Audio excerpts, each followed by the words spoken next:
ভালো ভালো কোয়ালিটিফুল video upload করার পরেও ভিডিওতে ভিউ হচ্ছে না। এর মূল কারণ তোমাদের নিজেদের ভুল।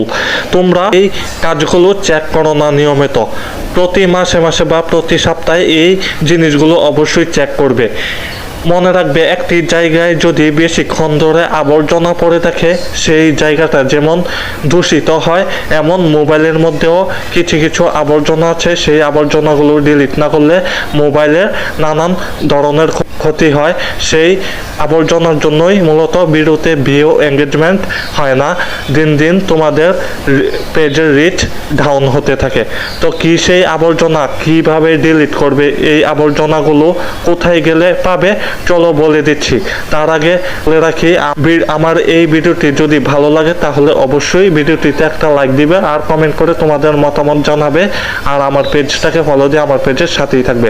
তো বন্ধুরা, চলো এই জায়গায় গেলে আবর্জনা ডিলিট করতে পারবে দেখিয়ে দিচ্ছি।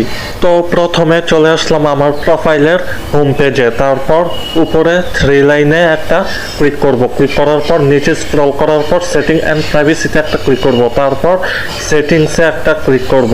ক্লিক করার পর এখানে একটু নিচে স্ক্রল করব। স্ক্রল করার পর অ্যাক্টিভিটি লগে একটা ক্লিক করব। ক্লিক করার পর ইওর ফেসবুক অ্যাক্টিভিটি এই অপশনটায় একটা ক্লিক করব। ক্লিক করার পর ম্যানেজ ট্যাগ এই অপশনে একটা ক্লিক করব। ক্লিক করার পর এখানে তোমার সমস্ত ট্যাগগুলো দেখতে পারবে।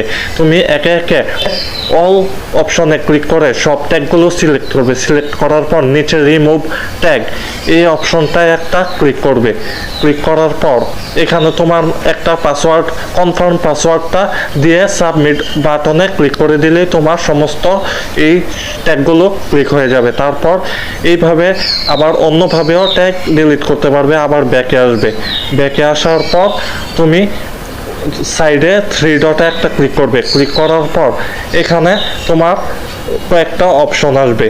এই অপশনের মধ্যে রিমুভ ট্যাগ এই অপশনে একটা ক্লিক করে দিলেই কিন্তু তোমার ট্যাগগুলো ডিলিট হয়ে যাবে। এভাবে তুমি এক এক করে ডিলিট করতে পারবে। তো বন্ধুরা, এই ট্যাগগুলো যদি ডিলিট করে দাও তাহলে তোমার মোবাইলের ভিডিওতে অবশ্যই ভিউ হবে আগের তুলনায় অনেক বেশি, এঙ্গেজমেন্ট বাড়বে। তো ভিডিওটি ভালো লাগলে শেয়ার করে দিবে। সবাই ভালো থাকবে, সুস্থ থাকবে। আল্লাহ হাফেজ।